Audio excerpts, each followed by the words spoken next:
नमस्कार, SPT news में आपका स्वागत है। पेश है 19 जुलाई शुक्रवार दोपहर 1:15 बजे राजस्थान की 15 बड़ी खबरें। सबसे पहले एक नजर डालते हैं आज की हेडलाइंस पर। मंत्री पीएम सीएम की तारीफ करने लगे, विपक्ष का हंगामा।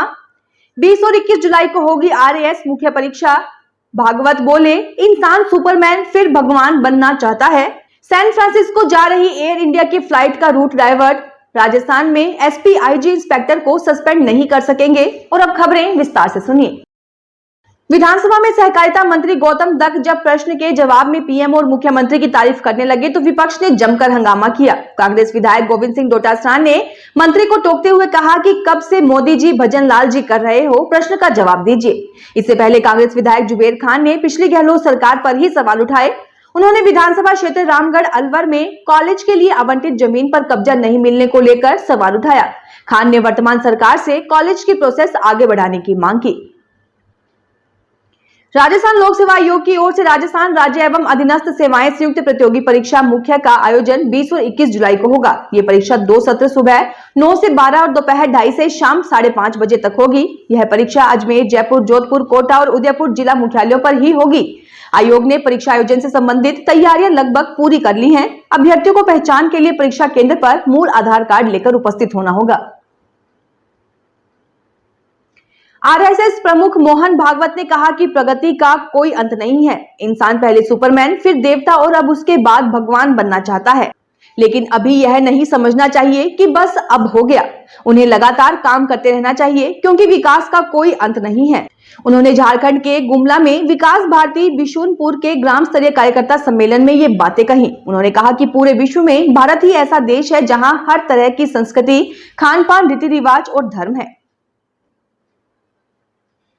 दिल्ली से सैन फ्रांसिस्को जा रही एयर इंडिया की एक फ्लाइट को गुरुवार को तकनीकी दिक्कत के चलते रूस के क्रास्नोयार्स्क इंटरनेशनल एयरपोर्ट पर डाइवर्ट किया गया। एयर इंडिया ने शुक्रवार को बताया कि फ्लाइट AI 183 में सवार सभी यात्री सुरक्षित हैं।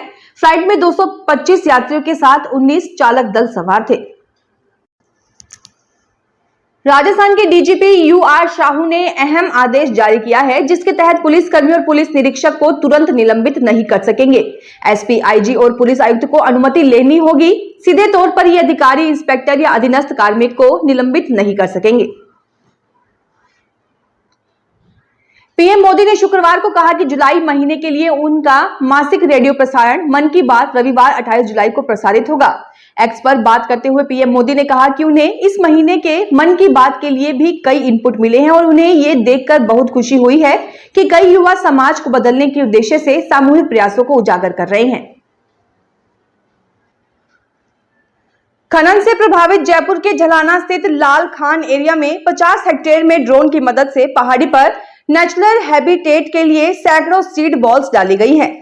अगले मानसून तक इसका असर निश्चित तौर पर दिखना शुरू हो जाएगा। 3 से 4 साल में ये पहाड़ी पूरी तरह हरियाली की चादर ओढ़ लेगी। यूपीएससी सिलेक्शन को लेकर विवादों में घिरी ट्रेनी IAS अफसर पूजा खेड़कर के पिता दिलीप खेड़कर ने पुणे के एक कोर्ट में अग्रिम जमानत याचिका लगाई है। जमीन विवाद में किसानों को धमकाने के मामले में पुलिस उनकी तलाश कर रही है। दिलीप फिलहाल फरार है। इस मामले में दिलीप खेड़कर की पत्नी मनोरमा गुरुवार को गिरफ्तार हुई थी। मनोरमा रायगढ़ जिले में एक लॉज में छिपी हुई थी। उनके साथ एक लड़का भी था जिसे उन्होंने अपना बेटा बताया था। पुणे की जुडिशियल मजिस्ट्रेट कोर्ट ने मनोरमा को 20 जुलाई तक पुलिस कस्टडी में भेजा है। ओडिशा के पुरी में महाप्रभु जगन्नाथ मंदिर में भीतरी रत्न भंडार में रखा खजाना गुरुवार को निकाल लिया गया। इस काम के लिए राज्य सरकार की तरफ से गठित हाई कमेटी के 11 सदस्य गुरुवार सुबह 9:15 बजे भीतरी भंडार के अंदर गए। उन्होंने यहां मोटे कांच की 3 और लोहे की 1 अलमारियां मिली। इसके अलावा 3 फीट ऊंचे और 4 फीट चौड़े लकड़ी के 2 संदूक और एक लोहे का संदूक था। संदूकों में रखे गए सभी बॉक्स से खजाना निकालकर महाप्रभु के शयन कक्ष में शिफ्ट करने में 7 घंटे लग गए। बीकानेर में गुरुवार रात भीषण सड़क हादसे में 6 लोगों की मौत हो गई। घटना बीकानेर से 100 किलोमीटर दूर महाजन थाना क्षेत्र में हुई। सभी मृतक कार में सवार थे। मरने वाले सभी लोग हरियाणा के डबवाली के रहने वाले थे। बताया जा रहा है कि पंजाब के डबवाली से बीकानेर जा रही तेज रफ्तार कार खड़े ट्रक में पीछे से घुस गई। हादसा इतना भीषण था कि कार का अगला हिस्सा चकनाचूर हो गया। कार को काटकर शव निकाले गए।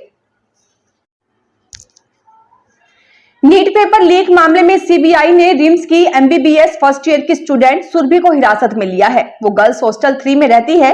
सीबीआई की टीम ने गुरुवार को सुरभि को पूछताछ के लिए बुलाया था, लेकिन वो नहीं आई। इसके बाद सीबीआई की टीम रिम्स पहुंची और उसे अपने साथ ले गई।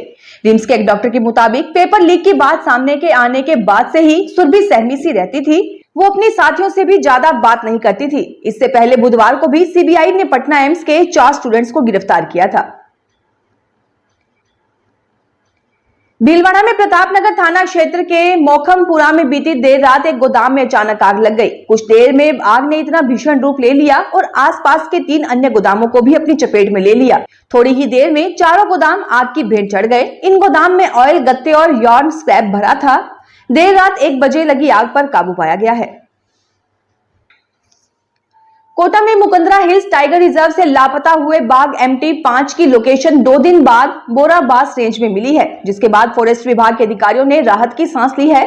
विभाग की टीम को गुरुवार दोपहर को बाघ MT5 चंबल किनारे बोराबास रेंज में घूमता हुआ दिखाई दिया। पिछले 2 दिन से विभाग को बाघ के सिग्नल नहीं मिल रहे थे, जिसके बाद अलग अलग टीमें भीलवाड़ा के जंगलों तक बाघ की तलाशी में लगी थी। अपने लाल रंग में बेस्ट क्वालिटी के साथ तीखेपन के लिए जोधपुर जिले में मथानिया की मिर्च विश्व स्तर पर अपनी पहचान बना चुकी है, लेकिन अब इसके साथ GI टैग भी लगने वाला है। इसके लिए फ्रांस से टीम जोधपुर आई है और वह मथानिया जाकर वहां फीडबैक ले रही है। इस GI टैग के बाद मथानिया के किसानों को फायदा होगा। इस मिर्च के एक्सपोर्ट के रास्ते खुलेंगे और अंतर्राष्ट्रीय स्तर पर मथानिया मिर्च का मार्केट होगा। राजस्थान में हो रही अघोषित बिजली कटौती को लेकर गुरुवार को विधानसभा में सत्ता पक्ष व विपक्ष के विधायकों ने एक दूसरे की सरकारों पर आरोप लगाते हुए हंगामा किया। बूंदी से कांग्रेस के विधायक हरि मोहन शर्मा ने प्रदेश में बिजली कटौती का मुद्दा उठाते हुए इसे मौजूदा सरकार के विद्युत प्रबंधन का फेलियर बताया।